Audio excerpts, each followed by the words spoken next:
Chlorophyll is the green pigment that makes green leaves green.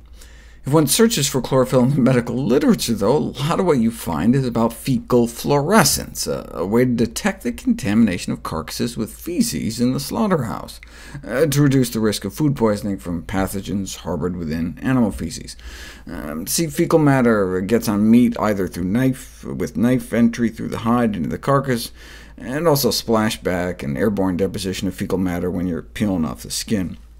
But if they've been eating grass, you can pick up the poo with a black light. Here's a solution of chlorophyll. Under a UV light, though, chlorophyll lights up as red.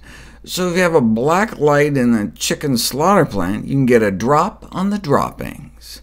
The problem is we don't let chickens outside anymore, right? They're no longer pecking at grass, so there's less fecal fluorescence.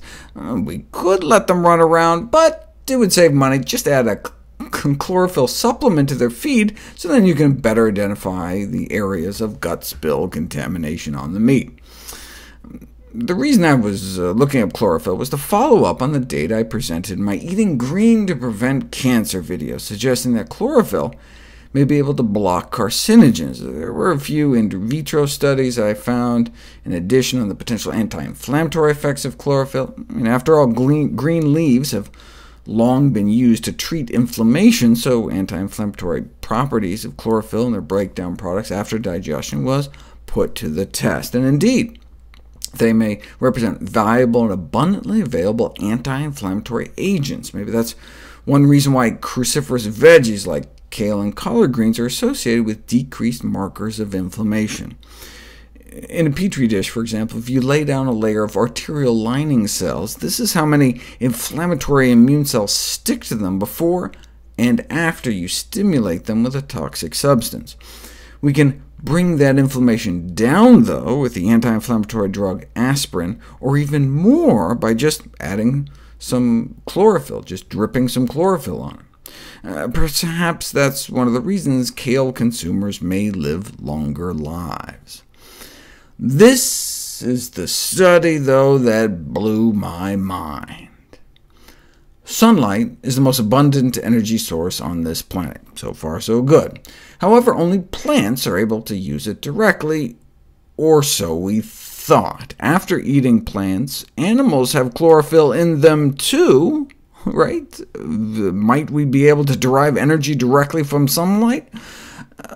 What? OK, first of all, light can't get through our skin, right? Wrong, as was demonstrated by century-old science and any kid who's ever shined a flashlight through their fingers. Right? The red wavelengths do get through. In fact, if you step outside on a sunny day, there's enough light going through your skull into your brain you could read a book in there. OK, so our internal organs are actually bathed in sunlight and absorbed chlorophyll. Right? When we eat green leafy vegetables, and our body does actually appear to produce cellular energy, but unless we ate so many greens we turned green ourselves, the energy produced is probably negligible. However, light-activated chlorophyll inside our body may help regenerate coenzyme Q10. CoQ10 is an antioxidant our body basically makes from scratch, using the same enzyme that our body uses to make cholesterol, the same enzyme that's blocked by cholesterol-lowering statin drugs. So if CoQ10 production gets kind of caught in the crossfire, then maybe that explains why statins increase our risk of diabetes by accidentally also kind of reducing CoQ10 levels in this kind of friendly fire event. Maybe that's why statins can lead to muscle breakdown. So should statin users take CoQ10 supplements? No, they should improve their diet sufficient to stop taking drugs that muck with their biochemistry. And by doing so, by eating more plant-based, kind of chlorophyll-rich diets, they may best maintain their levels of active CoQ10, also known as ubiquinol.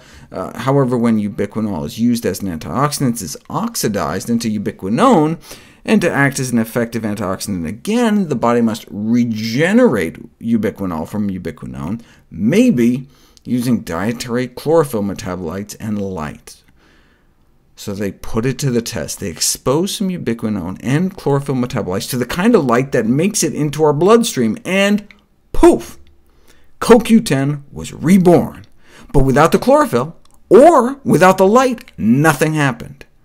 And look, we got light, we got chlorophyll for eating our veggies, right? So maybe that's how human beings maintain such high levels of CoQ10 in our bloodstream. Maybe that explains why dark green leafy veggies are so good for us. I mean, we know sun can be good for us, we know greens can be good for us, but these benefits were commonly attributed to the increase in vitamin D from sunlight exposure and all the antioxidants in green vegetables, but maybe these explanations might be incomplete.